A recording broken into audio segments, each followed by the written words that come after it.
भरद्वाज जी के आश्रम में तीर्थराज प्रयाग में रात्रि में विश्राम करते हैं। प्रातः काल विदा लेकर चले और चलते चलते भगवान देखत बन सर सैल सुहाए वाल्मीकि आश्रम प्रभु आए। देखत बन सर सैल सुहाए वाल्मीकि आश्रम प्रभु आए। राम दीख मुनि बास सुहावन सुंदर गिरी का नन जल पावन। राम दीख मुनि बास सुहावन सुंदर गिरी का नन जल पावन।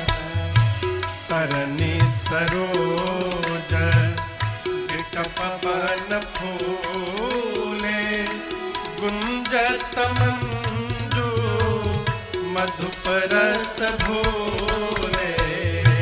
सरनि सरोज कपवन फूले सरनि सरोज गुंजत मंजू मधुप रस भूले।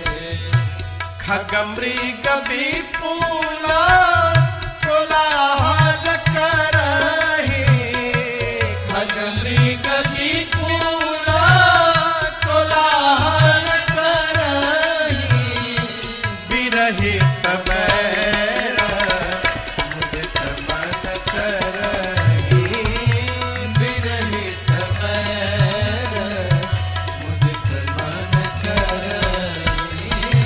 विरहित बैर मुदित मन करहि। राम जी भरद्वाज जी के आश्रम से आगे बढ़े और देखत क्या बन सर सैल सुहाए। सुंदर पर्वतों को देखते हुए, सुंदर वन प्रदेश से गुजरते हुए, सरोवरों का दर्शन करते हुए भगवान चलते चलते बाबा वाल्मीकि ऋषि के आश्रम में पहुंचे। यहां गोस्वामी तुलसीदास जी ने 2-3 चौपाइयों में वाल्मीकि ऋषि के आश्रम का वर्णन किया है। देखिए, हम जैसे होते हैं, हमारे घर को देखकर ये पता चल जाता है कि हमारा जीवन कैसा है। हमको अपने मुख से बताने की आवश्यकता नहीं है। भगत का घर बतावत है कि भगत जी का घर है, और विषयी का घर भी बताता है कि विषयी का घर है। हनुमान जी लंका गए तो विभीषण जी के महल के आगे विभीषण जी के घर का नाम नहीं लिखा था, ना कोई साइन बोर्ड लगा था, विभीषण कुटी ऐसा नहीं लिखा था। हनुमान जी विभीषण जी का घर देखकर समझ गए कि अवश्य इस घर में भगवान का कोई भक्त रहता है। घर कैसा था? घर के दीवार पर रामायुध अंकित गृह, दीवार पर राम जी के आयुध धनुष बाण बने थे, शंख चक्र गदा पद्म लगा हुआ था। आंगन में शोभा बरनी न जाए, नव तुलसी का वृंद तहां देखी हरस कपीरा। आंगन में तुलसी जी का विरवा लगा हुआ था।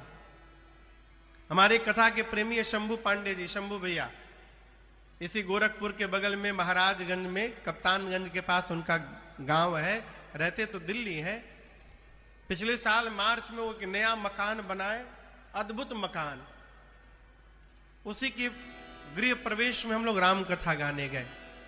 तो पीछे बहुत सुंदर खुला जगह था, तो मैंने निवेदन किया भैया इतना सुंदर जगह है, इसमें इसको वृंदावन बना दीजिए, तुलसी जी का पौधा लगवाइए। इतना दिव्य तुलसी जी का पौधा लगवाया है कि जाने पे लगता है कि मानो हम वृंदावन में ही आकर के बैठ गए हैं। आप है हमारा, यदि हम भक्त हैं तो हमारे घर को देखकर ये पता चलना चाहिए कि हम भगत हैं। तुलसी जी का आविर्भाव देख करके भगवान रुक गए, हनुमान जी रुक गए। अब मन में सोचने लगे, लंका निशिचर निकर निवासा, यहाँ कहाँ सज्जन कर बासा। हनुमान जी सोचने लगे कि तो राक्षसों की नगरी है, मुझे जो पता चला है, अरे राक्षसों की नगरी में भगत जी कहां से आ गए। हनुमान जी खड़े हो गए, विभीषण जी जगे, राम राम बोले, हनुमान जी राम राम बोले, दोनों आकर के मिल गए।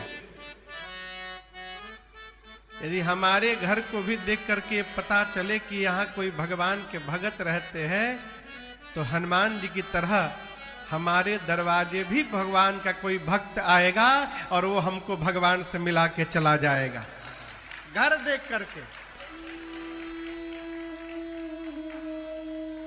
गोस्वामी जी कहते हैं, वाल्मीकि ऋषि का आश्रम कैसा है। तालाब में कमल के पुष्प खिले हुए हैं, सरनी सरोज बिटप वन फूल। आश्रम के अगल बगल जो पेड़ पौधे लगे हैं, सारे पौधे सारे वृक्ष पुष्पों से लदे हुए हैं। और मैं तो एक बात कहूं कि प्रकृति को पता चलता है कि कब क्या घटना घटने वाली है। ये जितने पेड़ पौधे हैं, तालाब है, इनको पता है कि रघुनाथ जी आने वाले हैं, तो भगवान के स्वागत के लिए सारे पुष्प से लदे हुए हैं, भगवान का स्वागत कर रहे हैं। सारे पौधे वृक्ष फलों से पुष्प से लदे हुए हैं। एक बात थोड़ी कड़वी है, बताऊं? ये वैज्ञानिक दृष्टिकोण से इसको प्रयोग करके देखी हुई बात मैं आपको कहने जा रहा हूं।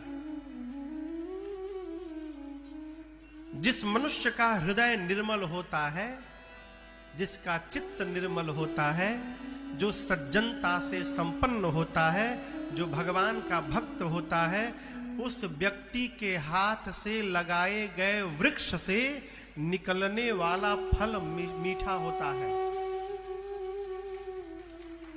उसके द्वारा लगाए गए वृक्ष से मीठे मीठे फल निकलते हैं। ये मैं अपनी ओर से नहीं कह रहा हूं, ये मैं प्रयोग करके जो निष्कर्ष निकला वो सुना रहा हूं।